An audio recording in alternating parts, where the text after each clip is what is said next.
কথা ক'লে বুজাবলৈ টান, বুজালে মানিবলৈ টান, মানিলে তাক পালন কৰিবলৈ টান। বাৰ্ষিক হিচাপে ভাগৱত আয়োজন কৰাটো বৰ ডাঙৰ কথা নহয়।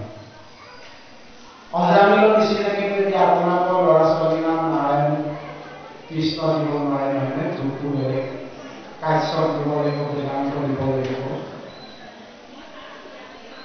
যদি নাৰায়ণ নামটো দি থয় তেতিয়া কথাটো বেলেগ, কাৰণ এতিয়া যুগ সাপেক্ষে আমাৰ ভগৱানৰ নামটো দিলে যিহেতু শোভা নাপায়। এইকাৰণে আমি এতিয়া ভাগৱত শুনিব লাগিব যে অন্তিম পৰ্যায়ৰ এই শৰীৰটো এই আছে, এই অস্থিৰ যিমানবোৰ কৰ্ম কৰক এদিন কাষতে পৰি থকা পিলটো খাবলৈও লোকৰ হাতলৈ মুখলৈ চাব লাগিব। কৈ থৈ যোৱাটো আমাৰ দায়িত্ব, মানাটো আপোনালোকৰ দায়িত্ব। কিন্তু মানিলে কি হ'ব? মানিলে বোলে ধান হ'ব, নেমানিলে কি হ'ব? নেমানিলে পুৰা নহ'ব। গতিকে ধান যদি ফুটাব সেইটো আপোনালোকৰ কথা, অধিকাৰ নাথাকিলেও যদি ভাগৱতে উল্লেখ থৈ দিছে যে 7 দিনত পৰীক্ষিত ৰজা মৃত্যু মুখৰ পৰা পৰীক্ষিত ৰজাই ভাগৱত শুনি শ্ৰী গংগাৰ পৰা হৰিদ্ৰৰ, তাৰ পৰা 16 কিলোমিটাৰ নীলগড় 28,000 সহস্ৰলিপি ভাগৱত নমিখা অৰণ্য। এই 28,000 সহস্ৰলিপি বেদজ্ঞ আছিল যদিও কিছুমান পৰম্পৰা ধৰ্ম এৰিবলৈ বাধ্য কৰিলে, যিহেতু যুগ পৰিৱৰ্তনৰ লগে লগে তেওঁলোকে উপলব্ধি কৰিলে। এইকাৰণে ভাগৱত শুনি কেতিয়াবা কিছুমান পৰম্পৰা ধৰ্ম এৰিব লাগে। যেনেকৈ 28,000 সহস্ৰলিপিয়ে নমিখা অৰণ্যত আবেদন জনাইছে, সেইবোৰ নজনাকে বহু কৰ্ম কৰিলো, কিয়? এই সৌন ভগৱতী শুনা মহামুনি শুন পৰম বাতী বলি পায়ে হে নমক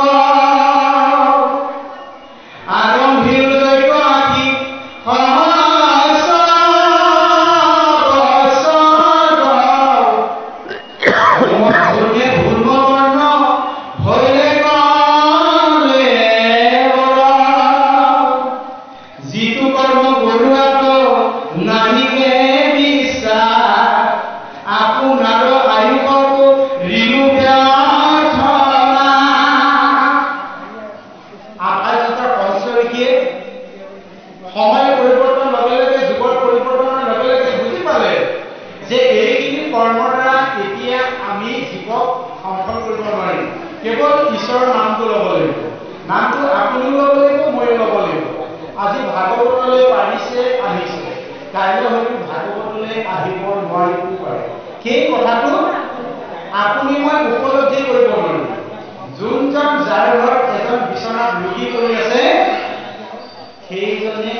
নাৰায়ণ নামটো ল'বৰ কাৰণে পৰীক্ষিত ৰজাই 7 দিন ভাগৱত শুনাবলগীয়া হ'ল। নাৰায়ণ নামটো যদি অজামিলা ল'ৰাটোৰ নামটো লওঁতে যদি বিষ্ণুদূত আহিব পাৰে, সঁচাকে আমি নামটো ল'লে আহিব নোৱাৰিব। এই কথাটো উপলব্ধি কৰি আপোনালোকে ভাগৱত আগতেও শুনিছে, আজিও শুনিছে, পাছলৈও শুনিব। কিন্তু ভাগৱত শুনি সেইটো পৰ্যায় পাইছে যে যিকোনো মুহূৰ্তত অজামিলৰ দৰে আপোনাৰ নাৰায়ণ নামটো মুখত আহিব লাগিব। কিন্তু আমাৰ কি হয়, আজি ভকতক দেখিছোঁ কৃষ্ণ বুলি ঠিকেই কৈছোঁ, ভাগৱতলৈ কৃষ্ণ বুলি ঠিকেই ধৰিছোঁ, কিন্তু বিপদৰ সময়ত আমাৰ কৃষ্ণ নামটো আহে নে নাহে সেই নামটো আমাৰ ওপৰত নিৰ্ভৰ কৰিব লাগিব। এইকাৰণে ভাগৱতে তাৎপৰ্য দিছে, হে পৰে বা পিছলে যদি ঘূৰাই কৃষ্ণই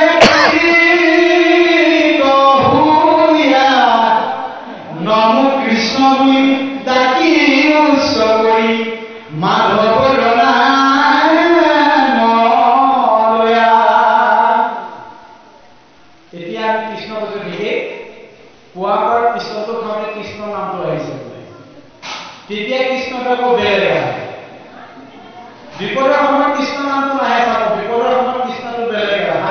কৰিলো যদি আইগৰাকী গৰমাগৰম হাতলৈ তুলি কৰে কৃষ্ণ নাই বেলেগ এটা কৃষ্ণ আহে যদি বাপজনে গৰু বগাজনীকে খাব বুলি ভাবি যদি কৃষ্ণ বুলি বেলেগ এটা কৃষ্ণ হয় তেতিয়াহ'লে নাহিব কি জানে আমাৰ দেহটো গ্ৰহৰ বায়ু চৈতন্য নকৰে প্ৰাণ বায়ু অপান বায়ু সমান বায়ু নাগ বায়ু পূৰ্ব বায়ু দেৱদত্ত বায়ু কৃপ বায়ু ধনঞ্জয় আমাৰ চাৰে কৈ গৈছে যে অন্তিম সময়ত এই ধনঞ্জয় বায়ু চৈতন্য কৰাৰ সময়ত আপোনাৰ ভাৱনাটোৰ ওপৰত পূৰ্বজন্মৰ প্ৰভাৱ পৰে যদি এই অন্তিম সময়ত আপোনাৰ যদি বাহনটো যদি বিষয় থাকে ভৰত ৰজাৰ অন্তিম সময় ভাৱনা ক'ত আছিলে হৰিণ পোৱালিটো মোহত আছিলে যে মই গুচি যোৱাৰ লগে লগে অতদিনে পোহপালন কৰি থকা মোৰ হৰিণ পোৱালিটো কোনে পোহপালন কৰিব তাৰ বাবে এই ভাৱনালৈ যোৱাৰ কাৰণে পাছৰ জন্মত হৰিণাৰূপে জন্ম ল'বলগীয়া হ'ল পুৰন্দৰ ৰজাই অন্তিম সময়ত নিজৰ আইগৰাকীৰ কথা ভাবিলে যে মোৰ অবিহনে মোৰ মানুহগৰাকী কোনে চোৱা চিতা কৰিব এই ভাৱনালৈ যোৱাৰ কাৰণে পাছৰ জন্মত মহিলাৰূপে জন্ম ল'বলগীয়া যদি ভৰত ৰজাই হৰিণাৰূপে জন্ম লয় পুৰন্দৰ ৰজাই মহিলাৰূপে জন্ম লয় আমি যদি ঘৰত আমি কুকুৰটো কৈ যদি কুকুৰটো মত কৈ থাকো কি হ'ব লাগিব কৰে কুভা কুভ কৰ্ম গুণৰ ইচ্ছাই কৰ্ম ফলে জীৱে কুকুৰ পায় গতিকে কৰ্মটো শুদ্ধ কৰিব লাগিব এইকাৰণে পৰীক্ষিত ৰজা কৈছে পৰীক্ষিত আজি ৰজা আছা কাইলৈ ৰজা নহ'বও পাৰে কিন্তু মই তোমাক ভাগৱত শুনাৰ আগতে মই দেহৰ অভিমানটো মই তোমাক নাইকিয়া কৰি ল'ব লাগিব দেহৰ অভিমান থকা সকলে ভাগৱত শুনিব নোৱাৰে এদিন কি 3 দিন পাতিব নোৱাৰে মই ভাগৱতৰ বহাই কৈ যাওঁ যে আজি 365 দিনৰ ভিতৰত যদি এঘণ্টাও সময় ল'ব পৰা নাই সেইজন ব্যক্তিয়ে যদি ভাবিছে আজি ঘৰ নগলেই মোৰ বহুত টকাৰ খৰচ হ'ব সেইজন ব্যক্তিক ভাগৱতে সতৰ্ক কৰিছে সাৱধান ব্যৱস্থা মই নিজে ল'ম এদিন যদি বছৰৰ গাঁৱৰ অনুষ্ঠান প্ৰতিষ্ঠানত সময় দিব নোৱাৰা যিমানে খুব বিচাৰি নাথাকে কিয় সেইজনে প্ৰকৃত খুব কেতিয়াও ল'ব নোৱাৰে মই কি কৰিম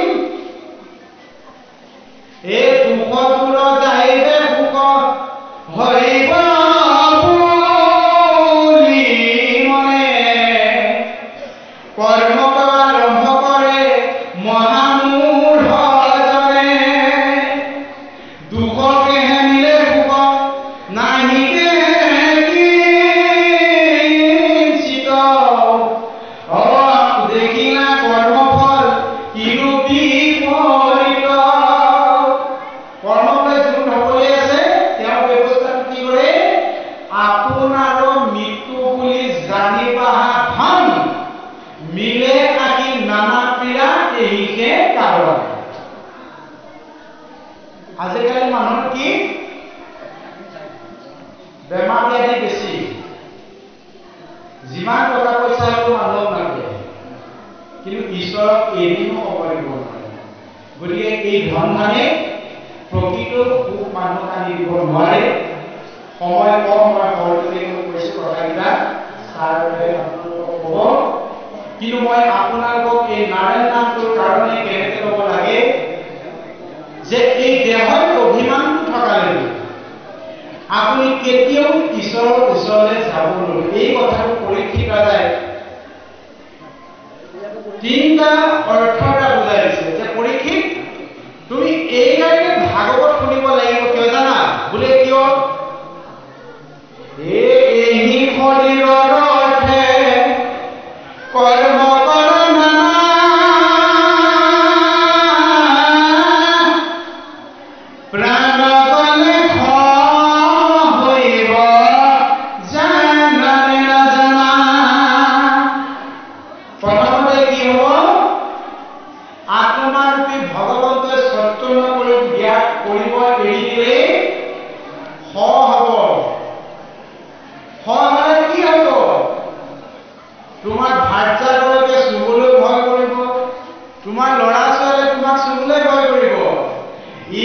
মিত কুটুম্ব বন্ধু বান্ধব যত অপুচি বুলিয়া নকৰিব গৰিখন। দ্বিতীয়তে কি হ'ব? ভগৱানে বিৰাজমান কৰিবলৈ এৰিয়া লগে তোমাৰ ভাজ্যাগৰকে চুবলৈ ভয় কৰিব। তাৰ পাছত কাষ্ট যেন থাকি বেক মাতিব সুকীয়া ইহেন দেহামূৰ গোলাকী কৰিয়া। আজি আত্মাটো আছে কাৰণে চৈতন্য শক্তিটো আছে কাৰণে দলটোৰ পৰা ঘূৰিছো। কাইলৈ ইয়াৰ পৰা গুচি যোৱাৰ লগে লগে আপোনাৰ নলে নলে লগা বন্ধুজনো সীমাৰ আঁৰৰ পৰা ৰৈ ৰৈ চাব, গলেই চোৱা হ'ব। মোৰ ল'ৰা মোৰ ছোৱালী কৈ থকা ল'ৰা ছোৱালীও দামী তুলিখনৰ পৰা নমাই আধা মৰাতে তুলসী তললৈ আনিব। গতিকে তেনেকুৱা এটা জীৱন লৈ কেৱল ধনৰ পিছত পৰি থাকিলে অন্তিম সময়ত এই নাৰায়ণ নামটো মুখলৈ নাহে। এই কথাটো উপলব্ধি কৰিবৰ কাৰণে প্ৰতিটো ক্ষণতেই আমি কৃষ্ণ নামটো মুখত আনিব লাগিব। গতিকে আইসকল বা সমস্ত যিহেতু আমাৰ হাতত একেবাৰে হাতত আয়ুস কম, গতিকে যিমান পাৰোঁ আমি এনেদৰে অনুষ্ঠান আয়োজন কৰি আমি কৃষ্ণৰ নামটো ক'বলৈ অভ্যাস কৰিব লাগে। এতিয়া অভ্যাস কৰিলে আমাৰ স্বভাৱলৈ ৰূপান্তৰ হ'ব।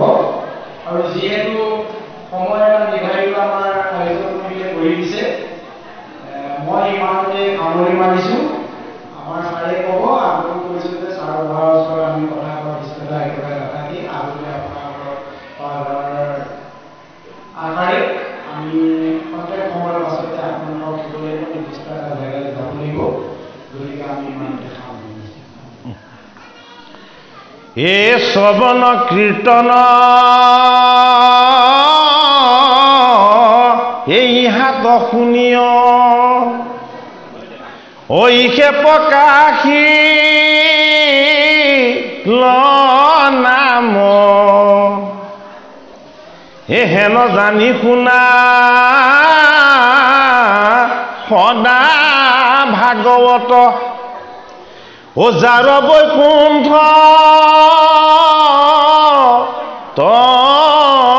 কাম হেৰায়াল জাল জীৱা কত কাল ধৰিলে পৰা কালে ইহেন মনুষ্য জন্ম ব্যৰ্থে যাই এ বিষয় মিছা জঞ্জালে এ যেন মধু মিশ্ৰ বিষয়ক ভুলতে মুখতে লাগে চাদ সেই বিষ পাছে পেটত পখিলে হে প্ৰাণক কৰে চাদ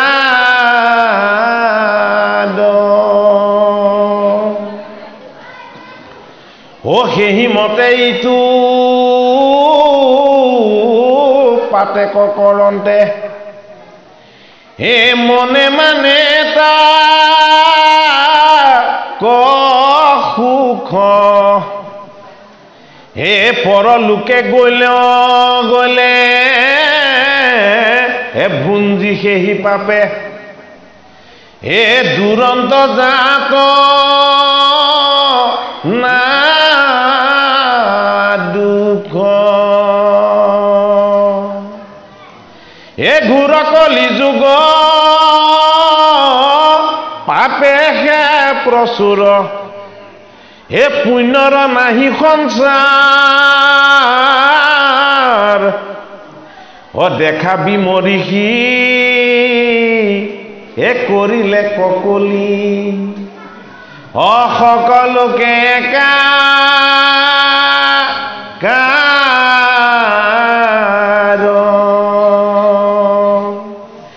এ তপ শোচনায়া হবে দূৰ ভৈলা এ ধৰ্মৰ চাৰি চৰণ এ কলিৰ ভয়ত হৰিৰ নামত এ পখিলা ধৰ্মে হৰণ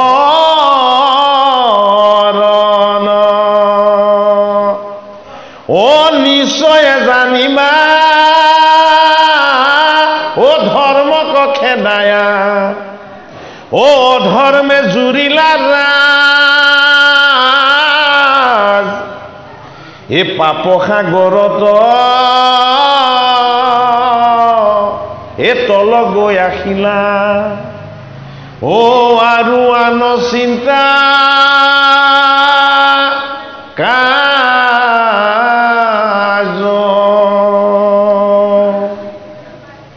এ যাৱে নতুমিলে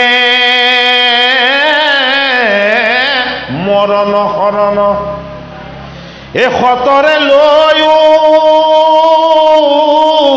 কৃষ্ণক হে মৃত্যু তৰি মাৰ কৰিও কাম হে ধৰিও নাম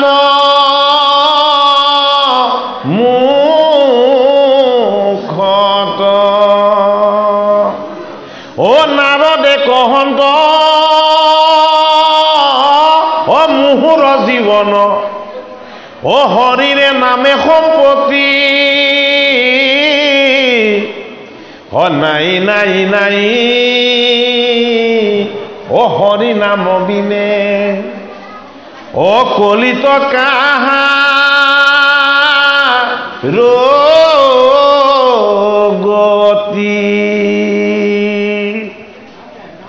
এ কিবা সাহসত নিচিন্তি আছা ও হৰিৰ নলৈ ইয়াৰ নাম এ কৃষ্ণৰে কিংকৰে ৰচিলা শংকৰে এ ডাকি বোলাৰা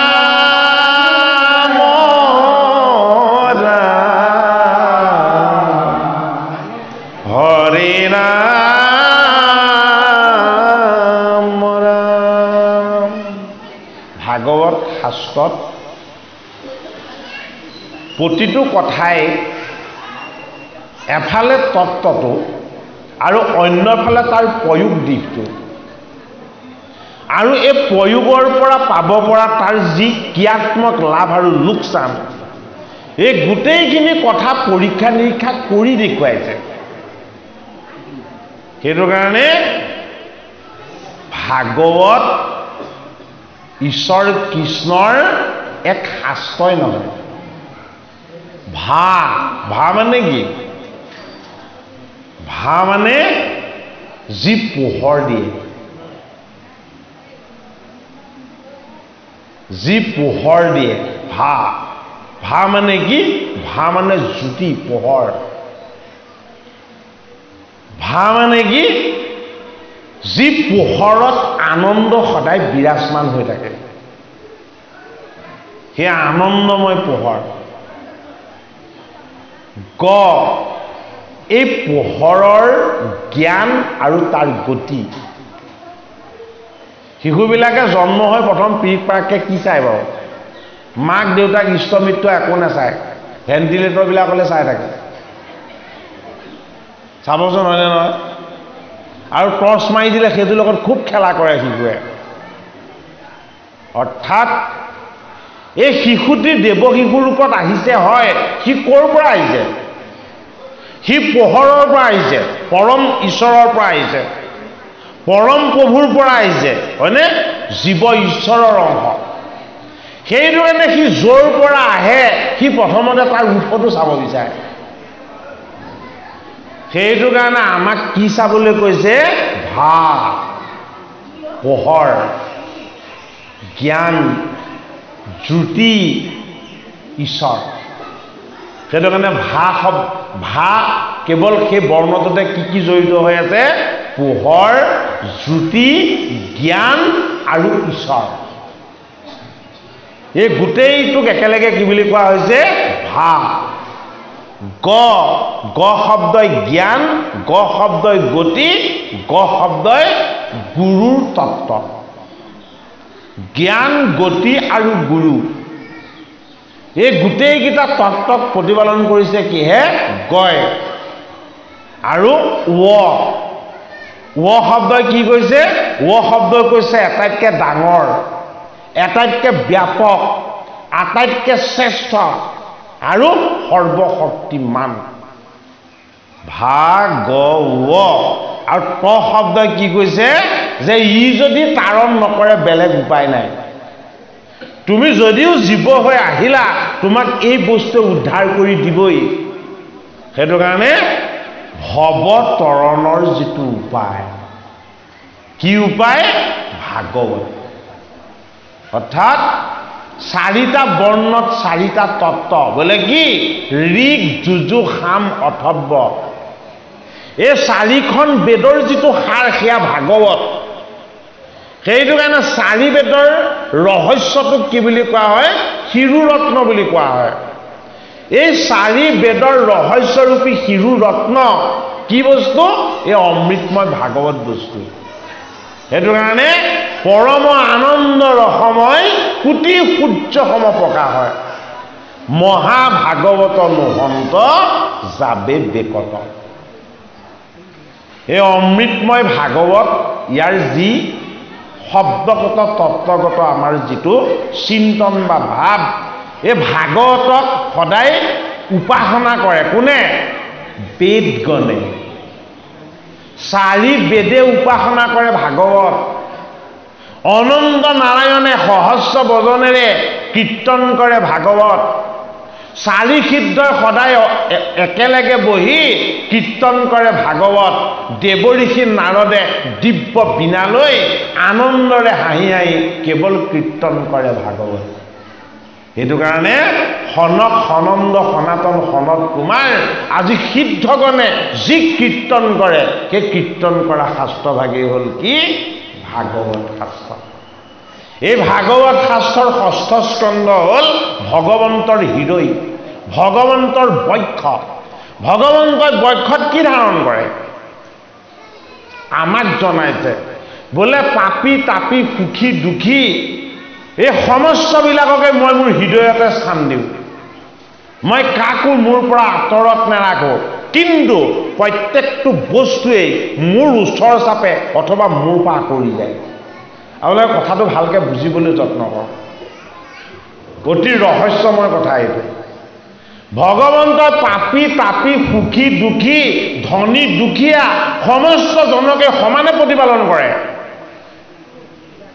কিন্তু এই প্ৰতিপালন কৰি থকা বস্তুবোৰে ভগৱন্তৰ পৰা আঁতৰ হৈ যায় আৰু ভগৱন্তৰ ওচৰ চাপে দুটা ক্ৰিয়া হয় এই অজামিলে যেতিয়া বেচাত পতিত হৈ সংসাৰে সাৰ পুত্ৰ পৰিবাৰে সাৰ এই বুলি যেতিয়া তেওঁ ভাবি জীৱন নিৰ্বাহ কৰিছিল এই লগতে থকা ঈশ্বৰৰ পৰা তেওঁ আঁতৰ হৈ গৈ আছিলে আঁতৰি যাওঁতে অজামিল ক'ত পালেগে একেবাৰে মৃত্যুৰ দুৱাৰ দলি যমনগৰ পালেগে এই যমনগৰ পাওঁতে তিনিজন যমদূতে তেওঁ জীৱটোক বাহিৰ কৰি আনি জামালয়ত শাস্তি দিবৰ কাৰণে কি কৰিছিলে ব্যৱস্থা কৰিছিলে তেতিয়াই আঁতৰি যোৱা অজামিল আকৌ ওচৰ চাপিবলৈ আৰম্ভ কৰিলে কাৰ দ্বাৰা আৰম্ভ কৰিলে তেওঁ কনিষ্ঠ পুত্ৰটোৰ দ্বাৰা এই কনিষ্ঠ পুত্ৰটোৰ নাম ৰখা হৈছিলে নাৰায়ণ এই নাৰায়ণ মানেনো কি চাৰি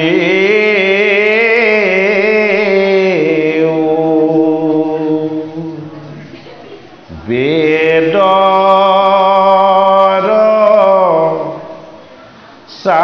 চাৰি অক্ষৰ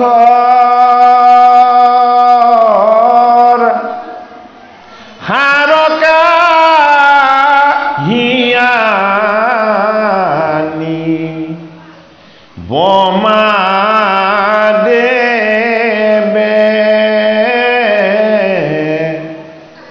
অবেকত কৰি থৈলা ৰায়ন বাণী অহেন নাৰায়ণ নাম গায়া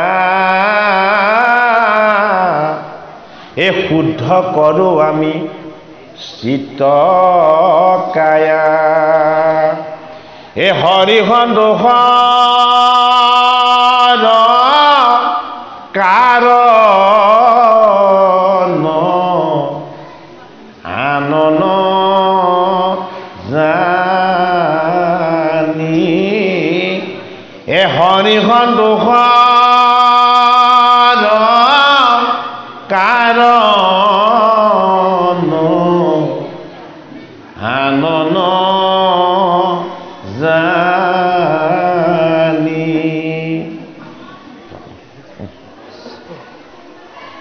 চাৰি বেদৰ সাৰটো কোনে মন্থন কৰিছিলে? সৃষ্টিকৰ্তা ব্ৰহ্মাই। বেদ চাৰিখন ক'ত আছে? এই চাৰিখন বেদ ক'ত আছে? গ্ৰন্থৰূপত আছে, হয়নে বাৰু? সাঁচিপাতৰ পুথিৰ আকাৰত আছে এতিয়া চাগে, সি ছপাশালতো ওলাইছে। কিন্তু এই বেদ কি আছিলে? এই বেদ আছিলে অপৌৰুষেয়। অপৌৰুষেয় মানে কি? বেদৰ স্ৰষ্টা নাই। যিটো বস্তুৰ স্ৰষ্টা নাথাকে তাক কোৱা হয় অপৌৰুষেয় বুলি। কিন্তু ভাগৱতৰ কি আছে? ভাগৱতৰ স্ৰষ্টা আছে, বেদৰ স্ৰষ্টা নাই। এই বেদক বিভাজন কৰিছে বেদক ব্যাসে, সেইটো কাৰণে চাৰি বেদ। ব্যাসে বেদক বিভাজন কৰাৰ কাৰণেহে তেওঁৰ নামটো বেদব্যাস। বেদক বিভাজন কৰিলে তেওঁ। ঋক, যজু, সাম, অথৰ্ব এই চাৰি বেদৰ পৰা চাৰিটা তত্ত্ব আনিলে কোনে? সৃষ্টিকৰ্তা ব্ৰহ্মাই। চাৰিখন বেদৰ পৰা সৃষ্টিকৰ্তা ব্ৰহ্মাই চাৰিটা তত্ত্ব আনিলে। এই চাৰিটা তত্ত্বক একেলগে কোৱা হয় কি বুলি? নাৰায়ণ। নাৰায়ণ। এতিয়া চাৰিখন বেদ আমাৰ লগতো আছে, আমি বিচাৰ কৰি চাইছো জানো? চাৰি বেদ যে কেৱল ব্ৰহ্মাৰে আছে সেইটো নহয়, আমাৰ লগতো চাৰিখন বেদ আছে। আমাৰ প্ৰথম বেদ হ'ল আমাৰ মুখখন। এই মুখখনক ঋগ্বেদ বুলি কোৱা হয়, যিখনেৰে বাক্য আৰোপ কৰা হয় বা বাক্য প্ৰকাশ কৰা হয়। এইটো কাৰণে চাৰিখন বেদ যদিও ব্ৰহ্মময় হৈ বাক্য ৰূপত মন্ত্ৰ ৰূপত আছে, আমাৰ লগতো চাৰি বেদ ঈশ্বৰে দি পঠিয়াইছে। আমাৰ লগত থকা চাৰি বেদ কি? প্ৰথম বেদ হ'ল আমাৰ মুখ। এই মুখ পদ্মেৰে ভগৱন্তৰ নাম বস্তু প্ৰকাশ কৰিব পৰা যায়। এইটো কাৰণে এই মুখখনৰ নাম হ'ল ঋগ্বেদ। যদি কোনোবাই ভগৱন্তৰ নাম গুণ শ্ৰৱণ কীৰ্তন কৰে, তিন তৰু লতিকা কীট পতংগ এই জগতৰ সকলোৱে যেনেকে শুনিব আমিও সমানে শুনিবলৈ পাম। সেইটো কাৰণে সামবেদ আমাৰ এই কৰ্ণ। সামবেদ হ'ল আমাৰ কাণ দুখন। ঋগ হ'ল আমাৰ বাক্য, সাম হ'ল আমাৰ কৰ্ণ। যুজু, যুজু হ'ল যজ্ঞ। বোলে কি? আমি ভাল নে বেয়া তাক চাব পাৰোঁ কিহেৰে? এই নাকেৰে, ঘাম শক্তিৰে। এইখন হ'ল যুজুবেদ। আৰু আমাৰ স্পৰ্শ শক্তিটোৰ যোগেদি আমি ঠাণ্ডা, গৰম, শীত, উষ্ণ ইয়াক আমি পৰীক্ষা নিৰীক্ষা কৰিব পাৰোঁ। এইখন হ'ল অথৰ্ববেদ। বোলে কি? গৰম বেছি হ'লে জ্বৰ হৈ যাব। যদি গৰম কমি যায় তেতিয়াহ'লে কি হ'ব? চেঁচা পৰি যাব। হয়নে বাৰু? আমাৰ লগতো ঈশ্বৰে চাৰি বেদৰ তত্ত্ব দিছে। কিয়? এই বেদ হ'ল কি? বেদ শব্দৰ অৰ্থ হ'ল জ্ঞান। এই চাৰিটা জ্ঞান ইন্দ্ৰিয়ক উৎসটোৰ ফালে যদি লৈ যাব পৰা যায়, এই উৎসটো হ'ল কি? এই উৎসটো হ'ল ঈশ্বৰ। এইটো কাৰণে এক ঈশ্বৰৰ অনুভৱ, এক ঈশ্বৰৰ চিন্তন, এক ঈশ্বৰৰ উপাসনা ই জীৱক গুণৰ পৰা মুক্ত কৰি নিৰ্গুণ হৰিৰ নিৰাকাৰ তত্ত্বত এক কৰে। সেইটো কাৰণে সেই তত্ত্বটোৰ নাম হ'ল নাৰায়ণ। না মানে নাই, ৰা মানে ৰং, ইয় মানে আকৃতি আৰু মূৰ্ধন্য ন কাৰণে তাৰ কোনো আকাৰ। যাৰ কোনো আকাৰ নাই, আকৃতি নাই, ৰং নাই, সেই তত্ত্বটোৰ নাম হ'ল নাৰায়ণ। তাক চকুৰে দেখা নাযায়, হাতেৰে চুব পৰা নাযায়, কেৱল অনুভৱ কৰিব পৰা যায়। সেইটো কাৰণে পৰম আনন্দ ৰসময় কোটি সূৰ্য সম প্ৰকাশ হয়। মহাভাগৱত নোহন্দ যাবি বেকত।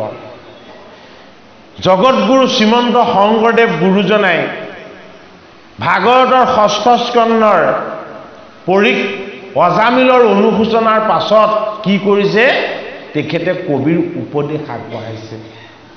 এই কবিৰ উপদেশৰ যোগেদি কি কৰিব বিচাৰিছে?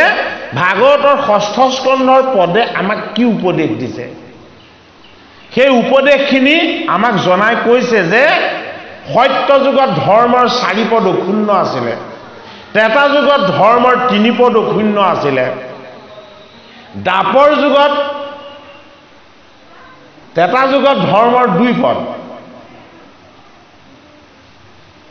অৰ্থাৎ 3 পদ যদিও আছিলে, দ্বাপৰ যুগত ধৰ্মৰ 2 পদ আছিলে, আৰু কলি যুগত কি হ'ল?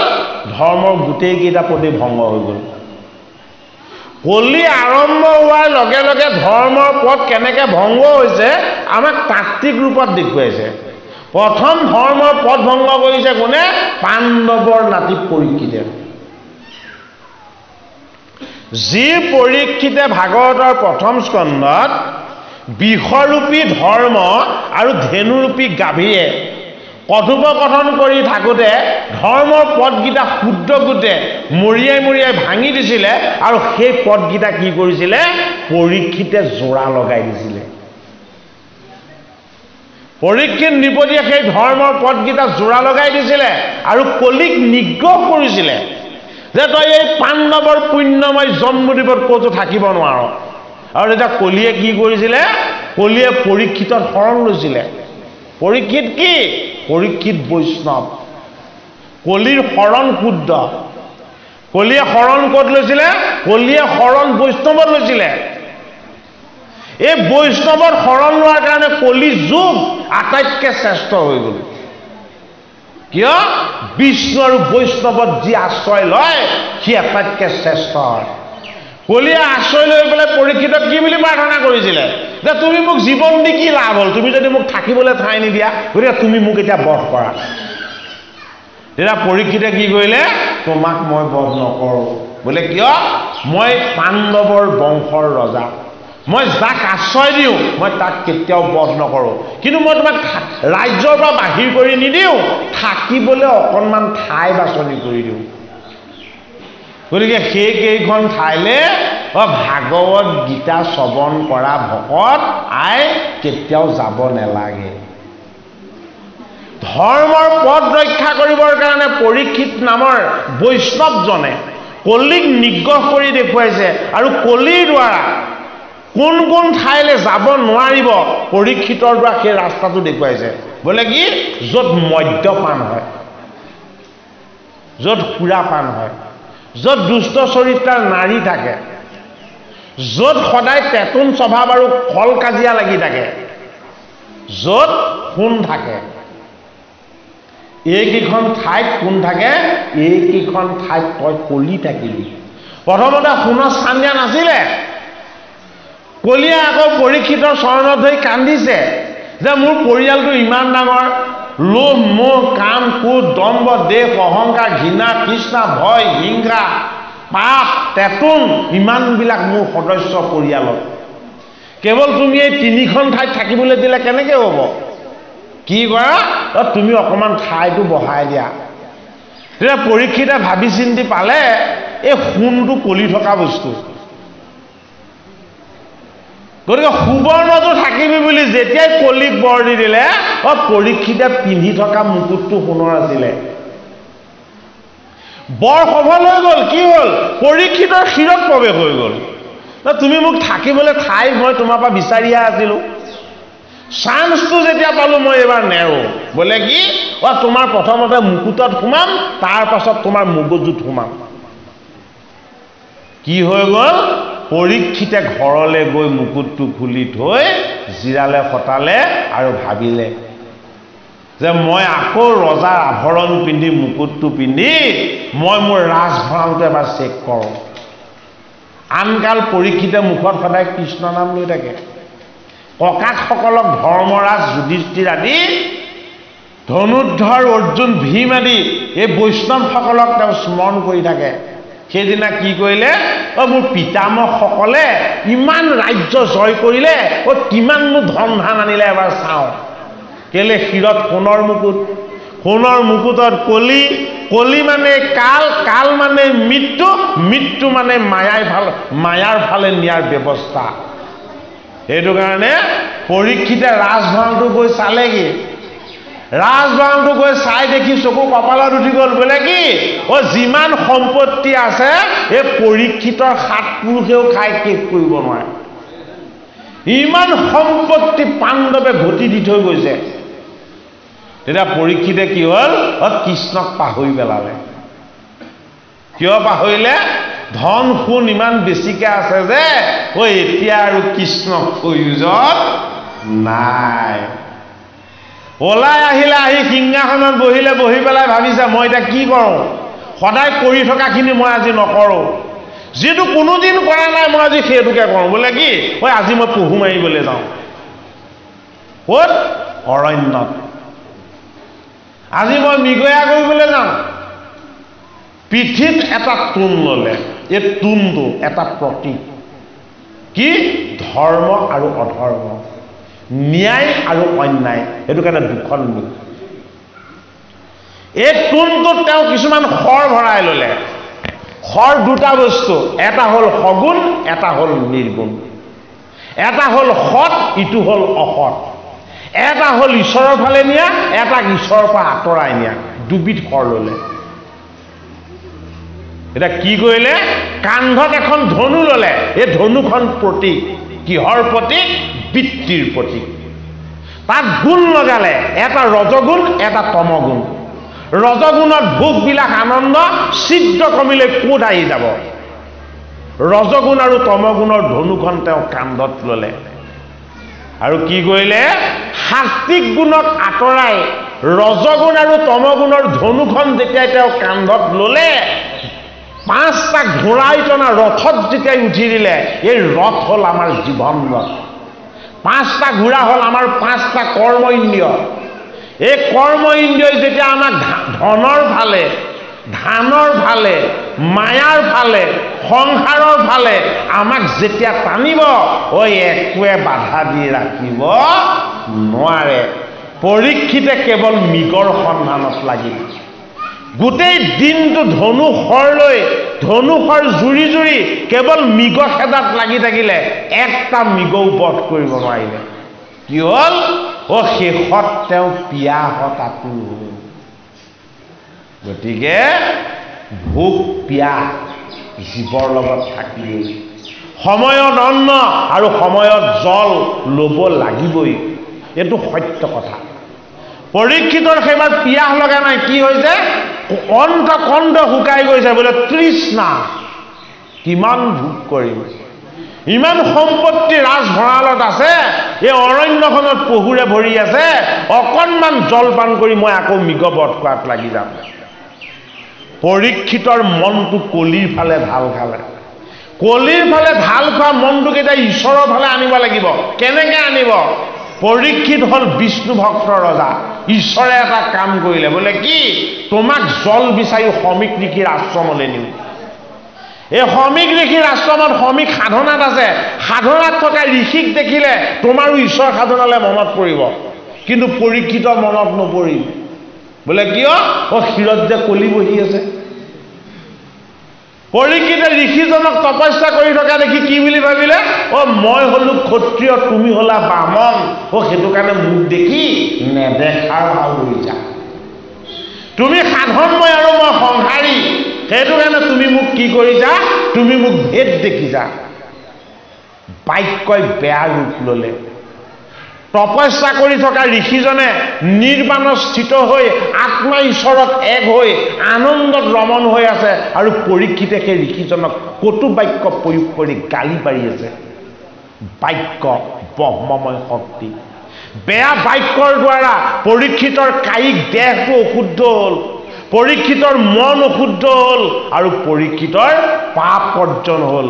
এই পাপৰ প্ৰতীকেই হ'ল মৰা সাপ। পৰীক্ষিতে সন্মুখতে দেখিলে এটা মৰা সাপ। এইটো পৰীক্ষিতৰ পৰাই উৎপত্তি হোৱা। পুণ্যৰ পাণ্ডৱৰ বংশত জন্ম লৈ ঋষিৰ দৰে সাধনময় এজন ঋষিক যদি কটু বাক্য প্ৰয়োগ কৰি গলত যদি তেওঁ মৰা সাপ মেৰিয়াবলৈ ইচ্ছা কৰে, তেতিয়াহ'লে তাতকৈ ডাঙৰ পাপ কি আছে? ধৰ্মৰ প্ৰথম পদ তপ কৰিছিলে সমীকে, ভংগ কৰিব বিচাৰিলে পৰীক্ষিতে। ধৰ্মৰ দ্বিতীয় পদ হ'ল সুচিতা, পৰীক্ষিতে ঋষিৰ গলত মৰা সাপ মাৰি ধৰ্মৰ দ্বিতীয় পদটো ভংগ কৰিলে। ধৰ্মৰ তৃতীয় পদ হ'ল দয়াদান, কোনে ভংগ কৰিলে? সমীক ঋষিৰ পুত্ৰ সিংহীয়ে দয়াদান হেৰুৱাই পেলালে। ধৰ্মৰ চতুৰ্থ পদটো হ'ল সত্য, বোলে কি? যদি জন্ম লৈছা 7 দিনৰ এদিনত প্ৰত্যেকৰে মৃত্যু হ'ব। এইটো কাৰণে সিংহী মুনিৰ অভিশাপটো এটা সাঁথৰৰ নিচিনা, বোলে কি? যি মূৰ্খই মোৰ পিতৃৰ শুদ্ধ দেহত অপবিত্ৰ মৰা সাপ মেৰিয়াবলৈ সাহস কৰিছে, সাধনময় ঋষিৰ সুচিতা নষ্ট কৰি এই পৃথিৱীলৈ যি অমংগল আনিব বিচাৰে, সেইজন পৃথিৱীত থাকিলে আৰু পাপ হ'ব। সেইটো কাৰণে কি কৰিলে? 7 দিনতে তক্ষকনাকে দংশন কৰি পৰীক্ষিতক মৃত্যু দিয়ক। ধৰ্মৰ চতুৰ্থ পদ হ'ল সত্য, বোলে কি? আমি যদি জন্ম লৈছো এদিন মৰিম। যতৈশ্ৰহে ধ্ৰুৱ মৃত্যু ধ্ৰুৱং জন্ম মৃতস্য তস্মাৎ পৰিহাৰাৰ্থে নতুং সুচি তামোহাসি। হে অৰ্জুন, জাতৈশ্ৰহী ধ্ৰুৱ মৃত্যু, তুমি যে জন্ম ললা মৃত্যুৰ কাৰণে, এইটো সত্য বস্তু। এই জন্ম আৰু মৃত্যুৰ কথা তুমি চিন্তা নকৰিবা। কাৰ কাম? এইটো মোৰ কাম, কৃষ্ণই কৈছে। সেইটো কাৰণে তোমাৰ আচল ধৰ্ম কি? তোমাৰ সত্য কৰ্মত তুমি পবিত্ৰ হোৱা। সেইটো কাৰণে কি বুলি কৈছে? হাতত গাণ্ডীৱ লোৱা আৰু যুদ্ধ কৰা। কৃষ্ণ আনন্দৰ মূৰ্তি, কৃষ্ণ সত্য মূৰ্তি, কৃষ্ণ শুদ্ধ মূৰ্তি। কৃষ্ণই সদায় সত্য ধৰ্ম পালন কৰিবলৈ কৈছে, কিন্তু তেওঁ পাণৰ সখা অৰ্জুনক বাৰে বাৰে কিয় গাণ্ডীৱখন লৈ যুদ্ধ কৰা বুলি কৈছে? এই যুদ্ধৰ আচল ৰহস্য কি? আমি যদি জীৱন পাইছো আমি কৰ্ম কৰিব লাগিব। আমি যদি জীৱন পাইছো আমি ঈশ্বৰক ভক্তি কৰিব লাগিব। আমি যদি কৰ্ম পাইছো এই জীৱনৰ আচল সাৰ বস্তুটোৰ আমি সন্ধান কৰিব লাগিব। এইখনেই হ'ল আচল যুদ্ধ, যিখন যুদ্ধ কোনোদিন বন্ধ নহয়। সেইটো কাৰণে পাণ্ডৱৰ নাতি পৰীক্ষিতে নিজৰ ভুল যেতিয়া বুজি পালে, ৰাজহাউলিলৈ আহি মই কি কি পাপ কৰিলো এইবিলাকৰ তেওঁ যেতিয়া অনুশোচনা কৰিলে, কি হ'ল? পৰীক্ষিত লগে লগে সংসাৰৰ বন্ধনৰ পৰা মুক্ত হ'ল। কিয় মুক্ত হ'ল? যে মই জীৱনত যি ভুল এদিনেই কৰিলো 2 নম্বৰ দিনা তেনেকুৱা ভুল নকৰোঁ। মই ভুল কৰাৰ কাৰণ কি আছিলে? মই ভুল কৰাৰ কাৰণ আছিলে মোৰ এই ৰাজমুকুট, মোৰ এই ৰাজ আৱৰণ আৰু মোৰ এই ৰাজসিংহাসন। এইটো কাৰণে 3টা বস্তু লগে লগে ত্যাগ কৰিলে। ব্ৰহ্মচাৰী হ'ল, সংসাৰ ত্যাগ কৰিলে, আৰু কলৈ যাত্ৰা কৰিলে? গংগাৰ পাৰলৈ যাত্ৰা কৰিলে। আপোনাক মোক পুত্ৰ পৰিবাৰ এৰি গংগাৰ পাৰলৈ ভাগৱতে যাবলৈ কোৱা নাই। পুত্ৰ পৰিবাৰ সংসাৰ এই সকলোবিলাক আমি লগত ৰাখিও আমি ভক্তিৰ গংগাময় অমৃতত্বৰ ফালে আমাৰ যি চিৰপ্ৰবাহিনী যাত্ৰা, এই যাত্ৰাটোক আমি অপূৰ্ণ কৰি ৰাখিব লাগিব। সেইটো কাৰণে ভগৱন্ত কৃষ্ণত ভকতি গুৰুৰ চৰণ বন্দনা ভকতৰ সংগত এই ভাগৱত কথা শ্ৰৱণ কীৰ্তনৰ আনন্দ আমি যদি নিতে নিতে বহাই যাব পাৰোঁ তেতিয়া কি হ'ব আমাৰ লগত থকা পাপুময় বৃত্তিবিলাকো ঈশ্বৰৰ ভক্তিৰ কৃপাত কি হ'ব আমাৰ পৰা আঁতৰ হ'ব অজামিল এজন মহাপাপী আছিল এজন মহাপাপীকো 4জন বিষ্ণুদূতে উদ্ধাৰ কৰিছে এই বিষ্ণুৰ দূতস্বৰূপ ভগৱন্তৰ পাৰিষদৰ যিটো পবিত্ৰ তত্ত্ব এই পবিত্ৰ তত্ত্বটোক আমাক কি কৰিবলৈ কৈছে ভালদৰে বুজি ল'বলৈ কৈছে এইটো কাৰণে পাৰিষদৰ দ্বাৰা উদ্ধাৰ কৰি দেখুৱাইছে অজামিলক আৰু ভাগৱতৰ 8ম স্কন্ধত কি হ'ব গজেন্দ্ৰই নিজেই পাৰিষদ ৰূপ লাভ কৰিব বস্তুবিলাকৰ ইটোৰ লগত সিটোৰ সংগতি আছে এই পাৰিষদ স্বৰূপ ভগৱন্ত বিষ্ণুৰ যি একান্ত সেৱক আৰু ভকত এই ভকতৰ সংগ যদি ল'ব পৰা নাযায় তেতিয়াহ'লে কেতিয়াও জীৱ উদ্ধাৰ নহয় আমি প্ৰত্যক্ষভাৱে কোনেও কাকো ভগৱানক লগ পাব নোৱাৰোঁ ভগৱানক পাবলৈ হ'লে সদায় পৰোক্ষভাৱেহে পাব লাগিব প্ৰত্যক্ষভাৱে ভগৱত প্ৰাপ্তিৰ উপায় আমাক ভাগৱত গীতা একো শাস্ত্ৰই আমাক দেখুওৱা নাই প্ৰত্যক্ষভাৱে পাব নোৱাৰাৰ কাৰণেই ভকত বৈষ্ণৱৰ সংগত এই গীতা ভাগৱত শাস্ত্ৰ শ্ৰৱণ কীৰ্তনৰ আনন্দত ঈশ্বৰ সেৱা সুখৰ যি নিৰ্মল আশীৰ্বাদ এই আশীৰ্বাদ আমি লাভ কৰিব পাৰিম এইটো কাৰণে যাবে নতুমিলে মৰণ শৰণ সত্তৰে লৈও কৃষ্ণত আকৌ পুনৰ নিমিলিব পাৰে কি এই মনুষ্য জনম আকৌ পুনৰ আমি একেলগ নহ'ব পাৰোঁ ক'ত এই পবিত্ৰ নামঘৰত হয়নে আকৌ পুনৰ আমি হয়তো শুনিবলৈ নাপাব পাৰোঁ কি এই ভাগৱত শাস্ত্ৰ যদি ভগৱন্তৰ কৃপাত এই ভাগৱত শাস্ত্ৰ যদি আমি শ্ৰৱণ কীৰ্তন কৰিবলৈ পাইছোঁ আমি মনক শুদ্ধি কৰিব লাগিব যে কৃষ্ণই সাৰ কৃষ্ণৰ নামেই হ'ল আনন্দময় কৃষ্ণৰ চৰণেই হ'ল আটাইতকৈ শ্ৰেষ্ঠ স্থান গতিকে কৃষ্ণক একান্ত শৰণ কৃষ্ণৰ নাম গুণেৰে কৃষ্ণক উপাসনা এই জগতৰ প্ৰতিটো বেয়াৰ পৰা নিজক মুক্ত কৰি ৰাখিবলৈ ভগৱন্তক কৰা প্ৰাৰ্থনা কেনেকৈ কৰিব লাগিব ভগৱন্তৰ নামৰ দ্বাৰা ভগৱন্তক প্ৰাৰ্থনা কৰিব লাগিব ভগৱন্তৰ গুণ আৰু যশৰ দ্বাৰা ভগৱন্তক উপাসনা কৰিব লাগিব এতিয়া কি হ'ব অজামিলৰ পৰম গতি লাভ ভাগৱতৰ 6ষ্ঠ স্কন্ধত হৈছে হে নিগদতি সুক শুনা নৃপতি প্ৰস্তুত হে পাইলে অজামিলে যেন গতি অদ্ভুত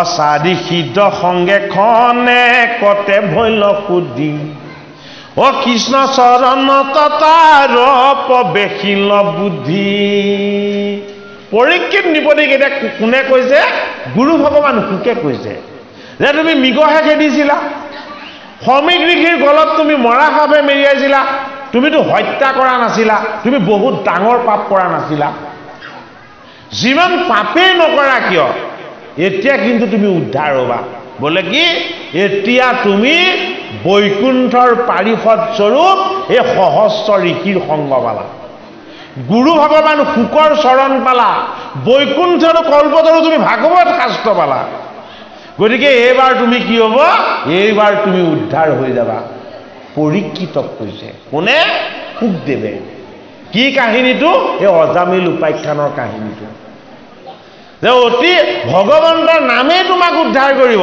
এতিয়া পৰীক্ষিতে কৈছে মই কেনেকৈ বিশ্বাস কৰিম বোলে সুন্দৰ এটা কাহিনী আছে অজামিল উপাখ্যান নামৰ এটা তত্ত্ব কথা আছে মই তোমাক সেই কথাখিনি কওঁ তুমি শুনা আচলতে সেইখিনি পৰীক্ষিতৰ নিজৰ কথাই কৈ আছে গুৰুৱে অন্তিমতে পৰীক্ষিতে গম পাব ভাগৱতত যিখিনি কথা কোৱা হ'ল গোটেইখিনি পৰীক্ষিতৰ কথাই কোৱা হৈছে ভাগৱতত যিখিনি কথা কোৱা হ'ল গোটেইখিনি ভগৱানৰ কথাই কোৱা হৈছে অৰ্থাৎ পৰীক্ষিত হ'ল বৈষ্ণৱ ভগৱান হ'ল বিষ্ণু বিষ্ণু আৰু বৈষ্ণৱৰ কথাই ভাগৱতত প্ৰকাশ পাইছে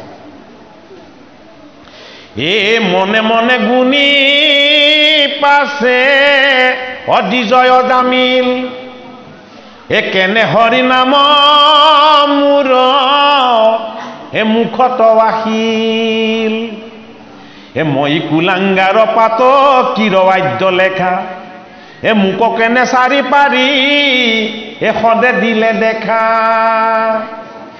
যদ্যপিয় ধম ইজন মত ভাগ্য শূন্য আছে তথাপিতো জানো জন্মান্তৰে পুণ্য দেৱতো উত্তম যিটো সিদ্ধ চাৰিজন নুহিতা সম্বাক কিয় হৈব দৰিখন কৈৰময় জাতি ভস্ত নষ্ট কুলাংগাৰ পৰম মংগল কৈত নামৰ উচ্চাৰ এতেকে জানিলো পূৰ্ব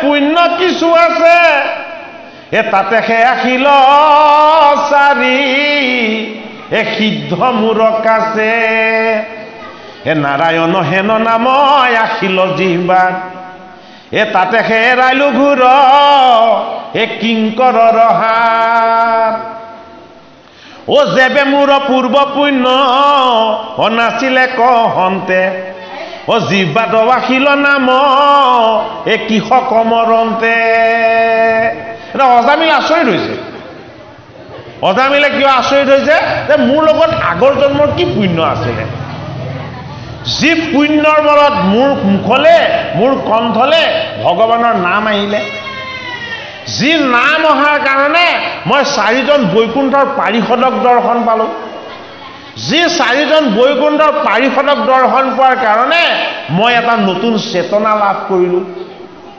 কোনে আত্ম অনুশোচনা কৰিছে অজামিলে আত্ম অনুশোচনা কৰিছে বোলে কিয় মোৰ মুখত যে মোৰ পুত্ৰৰ নাম আহিছিল নাম যে মোৰ পুত্ৰ নাছিল ভগৱন্ত কৃষ্ণ নাছিল কৃষ্ণৰ নামে যে কেতিয়াও ঈশ্বৰৰ সংগ নেৰে জ্ঞানটো মোৰ লাভ হ'ল ঈশ্বৰ জ্ঞান লাভ হোৱাৰ কাৰণে মই চাৰিজন পাৰিষদক দৰ্শন পালোঁ আৰু চাৰিজন পাৰিষদৰ দৰ্শন মানেই ঈশ্বৰ দৰ্শন ইয়াতকৈ আৰু মোক বেলেগ গতি এই জীৱনত নেলাগে কোনে কৈছে অজামিলে নিজে নিজক কৈছে অসুচি বেচাৰ চাৰ পৰম পতিত মোকো ৰাখিলে ক নামে কিনো বিপৰীত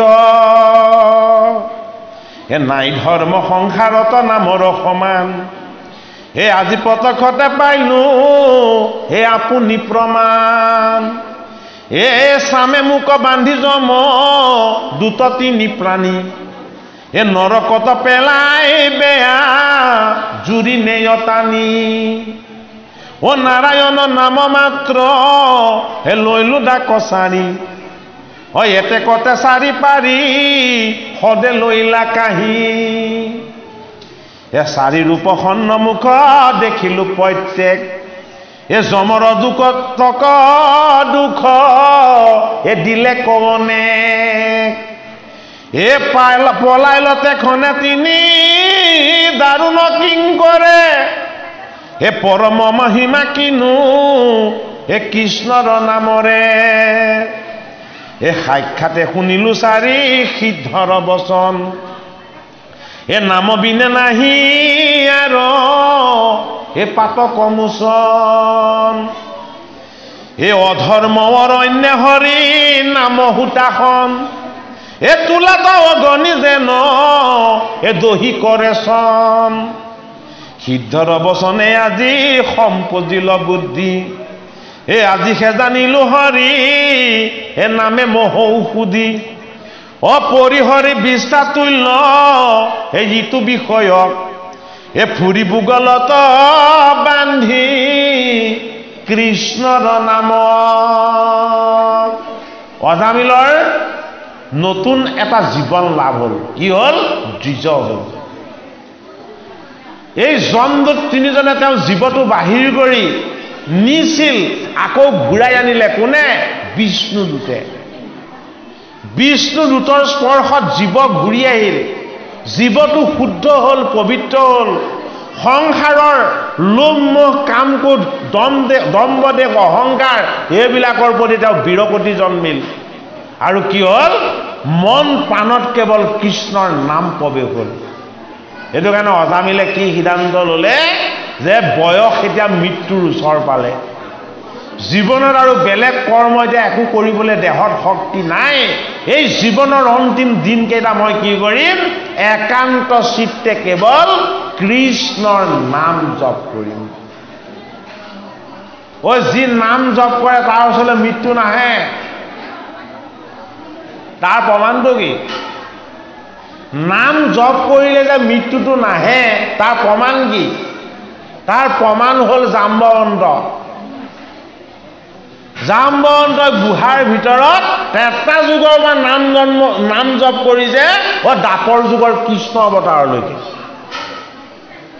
কৃষ্ণই 28 দিন যুদ্ধ কৰিও পৰাভূত কৰিব পৰা নাই কাক জাম্বৱন্ত কিয় কৃষ্ণতকৈ কৃষ্ণৰ নামৰ শক্তি বেছি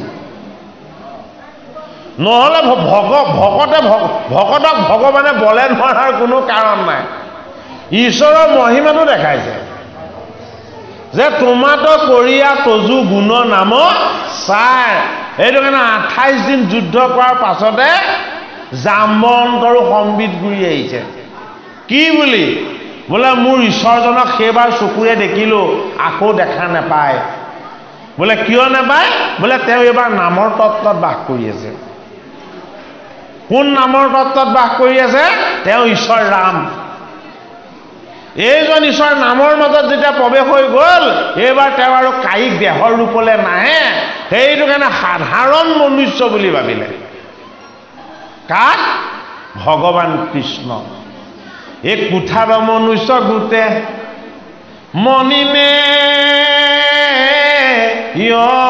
হৰি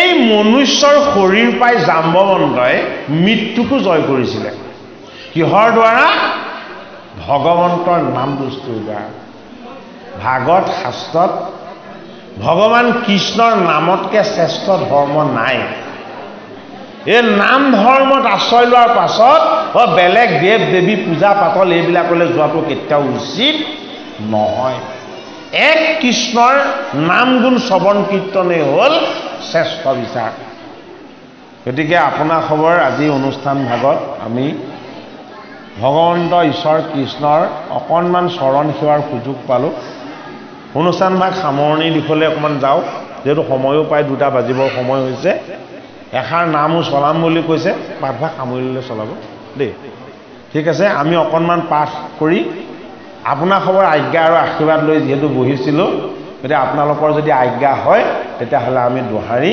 সামৰণি ফালে যাব পাৰিম হে নাম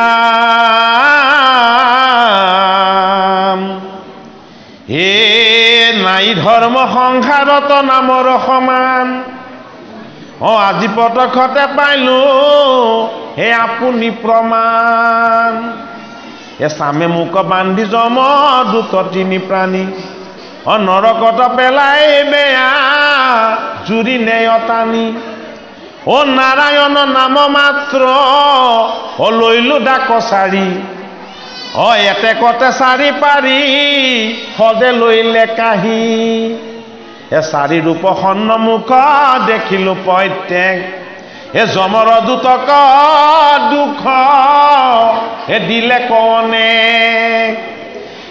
পলাইল তেখনে 3 দাৰুণ কিং কৰে পৰম মহিমা কিনো কৃষ্ণৰ নামৰে সাক্ষাতে শুনিলো 4 সিদ্ধৰ বচন নাম বিনে নাহি আন পাতক মোচন অধৰ্ম অৰণ্য হৰি নাম হুতাখন তোলাত অগণি যেন দহি কৰে চন সিদ্ধৰ বচনে আজি সম্পজিল বুদ্ধি আজি সে জানিলো হৰি নামে মহৌ কুদি অপৰিহৰি বিষ্ঠা তুল্য ইটো বিষয় এ ফুৰি ভূগলত বান্ধি কৃষ্ণৰ নাম কিনু কৃপাময় কৃষ্ণ দেৱতাৰু দেৱ এ ব্ৰহ্মা মহেশ্বৰ যাক এ সদা কৰে সেও যাৰ নাম লৈলে মাত্ৰ পাপী উদ্ধাৰ হেনয় কৃষ্ণ কোটি কোটি নমস্কাৰ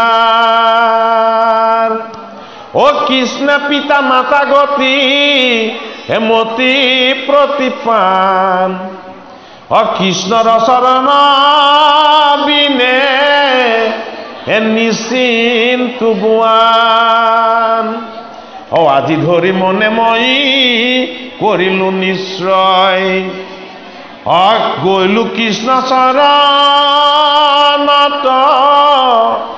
আপুনি বিক্ৰয়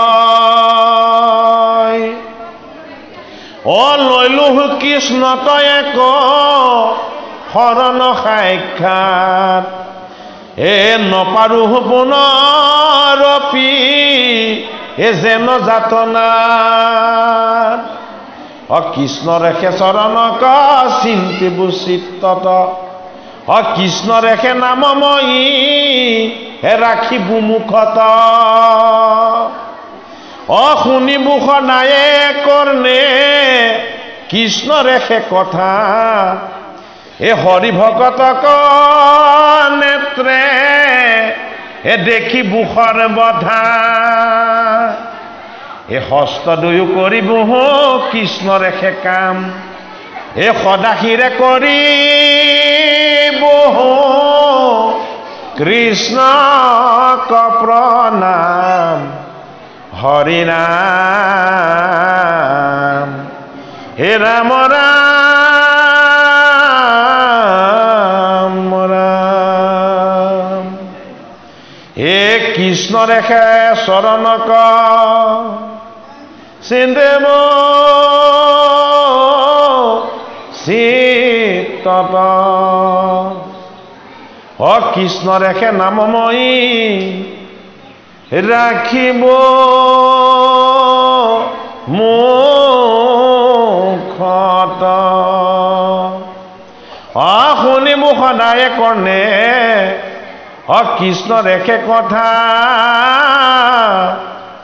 হৰি ভকতক নেত্ৰে দেখিব সৰ্বথা হস্ত দুয়ে কৰিব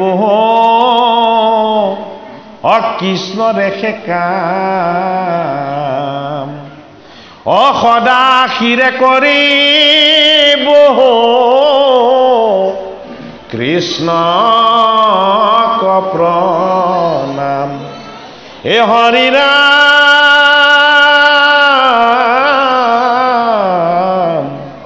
হে ৰাম ৰাম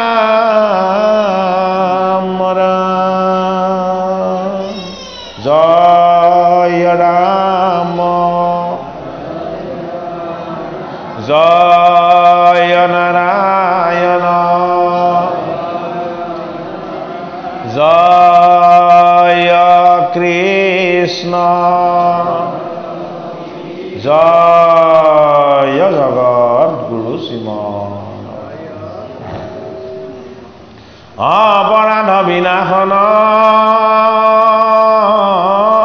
তজ নাম নাৰায়ণ অজানি নামে পখিলো শৰণে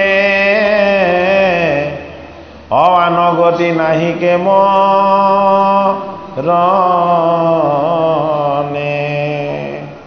হে অপৰাধ ক্ষমা কৰি তুমি দয়াশীল হৰি মোক ৰক্ষা কৰি চৰণে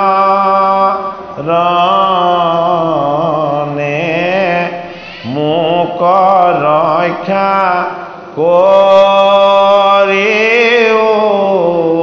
চৰণে শ্ৰীমন্ত শংকৰ